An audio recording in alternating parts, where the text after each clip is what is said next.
Super India news TV में आपका स्वागत है। मैं हूं राजेश आर्य।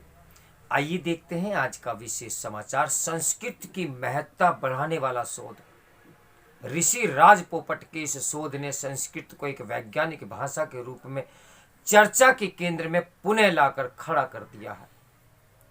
यह सुखद आश्चर्य का विषय है कि जिस वर्ग ने संस्कृत को मृत, कालबाह्य एवं अनुपयोगी भाषा मानकर शैक्षिक एवं सार्वजनिक विमर्श से लगभग बहिष्कृत सा कर रखा था, कैम्ब्रिज विश्वविद्यालय के शोधार्थी ऋषि राज पोपट के परिणति पर किए शोध के पश्चात उनके सुर भी बदलने लगे हैं। राज पोपट के निष्कर्षों को अंग्रेजी मीडिया ने भी पर्याप्त स्थान दिया, जिसे आमतौर पर हिंदी संस्कृत के नाम से परहेज रहा है। उल्लेखनीय है कि संस्कृत की 2500 वर्ष से अनसुलझी एक गुत्थी को ऋषि राज पोपट ने सुलझाने का दावा किया है। यह ईसा से 700 वर्ष पूर्व भाषाओं के जनक कहे जाने वाले भारतीय मनीषी महान भाषाविद पाणिनि के नियम से संबंधित है। राज पोपट ने अपने शोध पत्र in Panini we trust discovering the algorithm for rule conflict resolution in the Ashtadhyayi में इस गुत्थी को सुलझाया है। आचार्य पाणिनि ने ही सर्वप्रथम भाषा की व्याकरण बंद किया। उनकी महान कृति अष्टाध्यायी में 8 अध्याय और लगभग 4000 सूत्र हैं। कहा जाता है कि इसमें लिखे गए नियम बिल्कुल एक मशीन की भांति काम करने के लिए बनाए गए हैं। इस ग्रंथ की भांति काम करने के लिए बनाए गए हैं। इस ग्रंथ में मूल शब्दों के नए शब्दों को प्राप्त करने या बनाने के लिए नियमों का एक समूह सम्मिलित है। कई बार नए शब्दों को बनाने के लिए परस्पर विरोधी नियम होते हैं, जिससे विद्वान भ्रमित हो जाते हैं कि कौन सा नियम अधिक उपयुक्त एवं परिणामदायी है।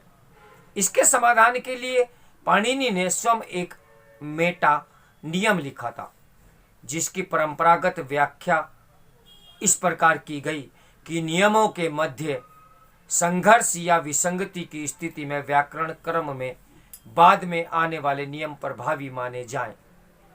मेटा रूल की इस पारंपरिक व्याख्या को राज पोपट ने इस तर्क के साथ खारिज किया है कि पाणिनि का मतलब था कि कर्म से एक शब्द के बाएं और दाएं पक्षों पर लागू होने वाले नियमों के बीच दाएं पक्ष पर लागू होने वाले नियमों का चयन किया जाना चाहिए।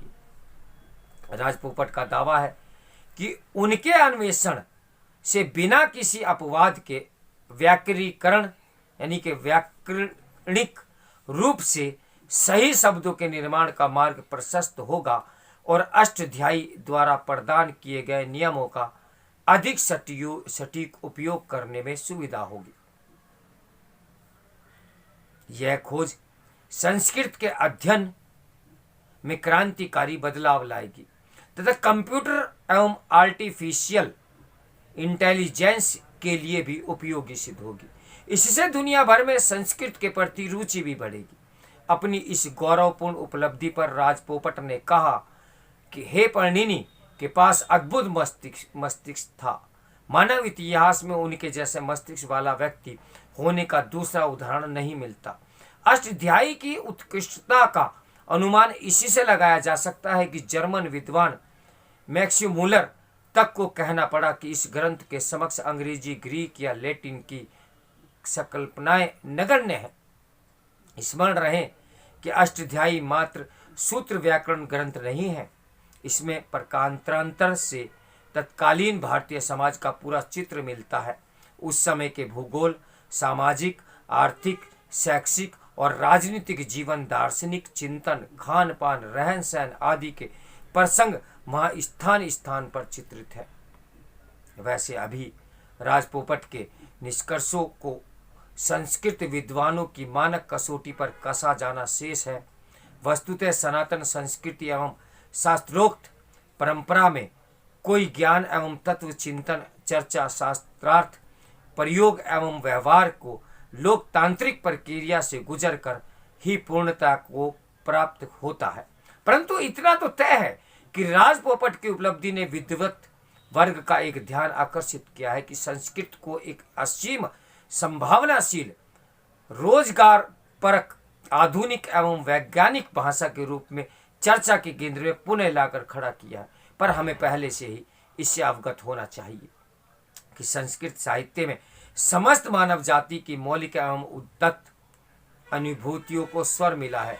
संसार की सबसे प्राचीन उदार एवं सर्व समावेशी सभ्यता की स्मृतियाँ ज्ञान एवं अनुभव की थाती संस्कृत में ही संचित है। ये दुर्भाग्यपूर्ण है कि अनेक दुर्लभ एवं अनूठी विशेषताओं से सुसज्जित तथा विज्ञान एवं तकनीक की दृष्टि से सर्वदा उपयुक्त होने के बावजूद संस्कृत की घनघोर उपेक्षा की गई और स्वतंत्रता प्राप्ति के पश्चात भी उसे यथोचित इस सम्मान और स्थान नहीं मिल पाया। कम से कम अब तो ये काम होना चाहिए। इसलिए और होना चाहिए क्योंकि भारत का कथित बुद्धिजीवी वर्ग अपनी ही भाषा, कला, संस्कृति, ज्ञान, परंपरा एवं युगों से चली आ रही मान्यताओं के प्रति संशय और भ्रांति भ्रम का शिकार हो रहा है। इस वर्ग के भीतर भारत की सनातन परंपराओं, जीवन मूल्यों और गौरवशाली उपलब्धियों के प्रति हीनता का भाव है। यह भारत की श्रेष्ठतम उपलब्धियों का महानतम अवदान को तब तक का स्वीकार नहीं करता तब तक पश्चिम उसे मान्यता नहीं देता। पश्चिम को मान्यता स्वीकृति के पश्चात भी वह किंतु परंतु के साथ उसकी यथासंभव उपेक्षा करने में कुचेष्टा करता रहता है। भाषा, कला, शिक्षा, संस्कृति, साहित्य, स्थापत्य, इतिहास या ज्ञान विज्ञान के सभी क्षेत्रों का आकलन मूल्यांकन वह पश्चिमी परकीय दृष्टिकोण से ही करता आया है। इसलिए समय, परिस्थिति एवं उपयोगिता की कसौटी पर खरा उतरने के बावजूद योग, आयुर्वेद, खगोल, भारतीय काल गणना से लेकर संस्कृति एवं सनातन ज्ञान परंपरा की प्राचीनता, श्रेष्ठता, सार्वभौमिकता एवं वैज्ञानिकता आदि के प्रति वह वर्ग हीनता एवं नकारात्मकता से भरा रहा है। तो हमारे लिए गौरव का क्षण है कि ऋषि राज पोपट की जो शोध है वह अपनी संस्कार और संस्कृति से हमें जोड़ने के लिए निकल पड़ी है। तो मेरे साथ बने रहिए सुपर इंडिया न्यूज़ टीवी की ब्रेकिंग न्यूज़ के लिए। नमस्कार, मैं हूँ राजेश आर्य।